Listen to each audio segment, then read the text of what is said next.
Hey everybody, welcome in. So today we're talking about the new episode of The Real Housewives of Orange County because this season is so good, you guys. It's really good. So that is episode 8 of the new season 17.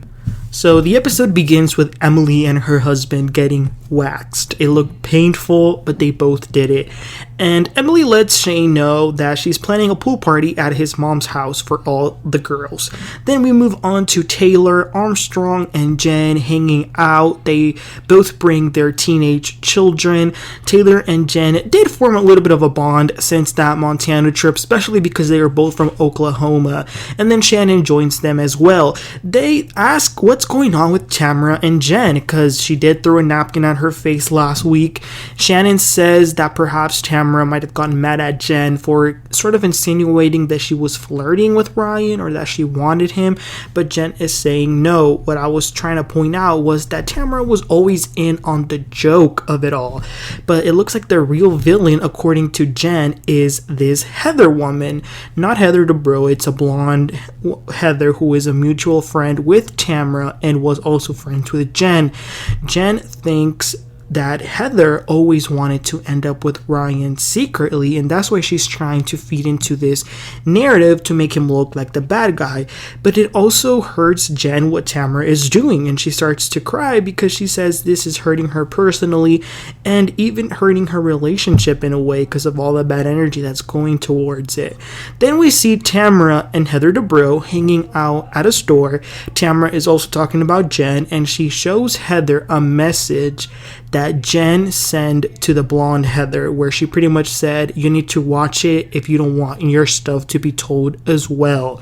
We then move on to Gina. She's at the park. She's having family time with her boyfriend, her ex-husband, and his wife. So it's the whole blended family. So that's good that they're having a relationship like everyone, especially for the kids. Of course, Gina still struggles with what the ex did to her. She's not fully healed, but she's trying to move forward, and they do have a good time. The ex, though, he seemed like so out of it, but the next scene is Tamra and Emily going up to a bar. They're meeting up there, and of course they've had some bumps on the road in the past, but they're getting along this season. And Emily asks, what is going on with Shannon? And Tamra says, well, actually, we had a double date. It was Tamra, Eddie, Shannon, and her boyfriend, John. And in that little date that they all went to, Eddie really held John's feet to the fire, and he was asking him some hard questions, and they did see some red flags kind of waving. And Emily says, to be honest, Heather has told me some not so great things about John, but they don't really know if Heather is coming from a place of concern or gossip. So that's why they don't want to really mention it to Shannon, but they do feel like it's important. But they know that if they were to bring this up to Shannon, she will freak out. And Tamra tells Emily that she's going to bring it up to Shannon because she feels like she needs to, and because she's going to be meeting up with her for a lunch-in after the pool party. And Emily says, okay, but please don't throw me under the bus. And I was thinking, oh, poor Emily. Tamra's middle name is throwing people under the bus. But it is then days later, and we see the women getting ready for this pool party. Jenn, I want to say what happened with Jenn. She was getting ready, and Ryan calls her on FaceTime and says, hey, honey, how are you? And she says, I'm feeling a little bit nervous, to be honest. And he says, oh, don't worry about it, baby. And then he says, one more thing, though, before I hang up. Can you give me all of the girls' numbers? Because I have a new D-pic that I'm trying to send. So, you know what? Sometimes you need to take things with humor, and that's what he's doing. But then we finally arrive at this pool party. By the way, Emily's mother-in-law's house looked amazing. And Heather Dubrow walks in, and she makes up with Emily a little bit since they did have a little bit of a argument last week where Emily called her out for her phony friendship. And then Jenn is telling the women that she's feeling a little bit off about Tamra, and I would say most of the women, I think that they agree that what Tamra is what she's been doing is wrong.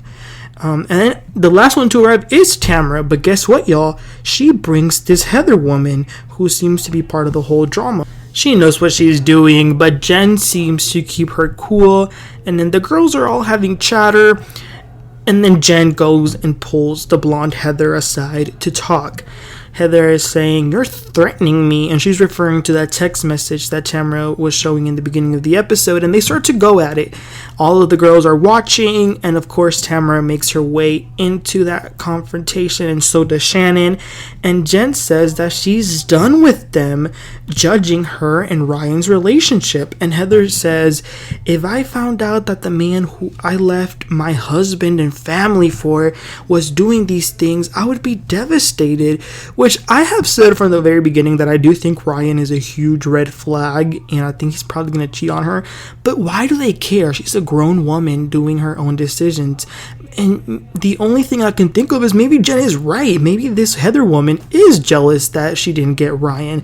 And Shannon jumps in to defend Jenn, and I'm glad she did because it kind of looked like a gang up. And Shannon says it's not nice to hear things about your boyfriend, and she's been there, so she knows what that's about. And then eventually the whole group gathers around them, and this Heather, the blonde Heather, says, she loves Jenn, but she's distancing herself because of what Ryan has been doing. And then they all leave, and it's only Tamra and Jenn, and they're talking. Tamra does her fake crying about throwing the napkin, says she apologizes, and Jenn cries, which I do think those were real tears. But I feel like at this point, Jenn is sort of becoming aware of what Tamra is doing, so I think she's proceeding with caution at this point. And she then leaves the party, but the rest of the other women start to get into the pool. They go on the slip and slide, they're having fun. It doesn't take long before Tamra takes off her top and she shows everything, but it was just women at the party, so that's okay. And Heather Dubrow had a whole bodysuit that covered her from head to toe. It was ridiculous, but at least they were all having fun, so that was a good way to end that party. And then we see some brief scenes of the couples. It was really nice. We see Gina and her boyfriend grocery shopping, Emily going to her husband's office, Jenn and Ryan were doing some weird therapy where the therapist started singing, and we see Heather and Terry working out. And then we get another full scene with Gina. She's with her man, they're cooking dinner, and she is going to be taking the real estate exam soon. She's been studying for that pretty hard, and she's excited for that. But then she starts to throw some of her baggage on that poor man, but he seems willing to listen. So if he wants to hear all that and be used as a pillow to cry on, then that's on him.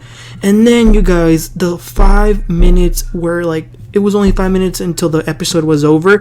We finally got the OG from the OC, Vicki Gunvalson, the woman who started it all. She even got a confessional, and she shares that she has a new man, her kids are doing great, and they put some of that original Orange County music while she's entering. It was great. The Tres Amigas are back in action.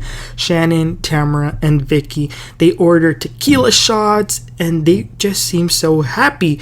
Vicki even initiates a prayer with them, and the women are drinking and drinking and drinking, and they show some flashbacks of how much fun they've had throughout the years.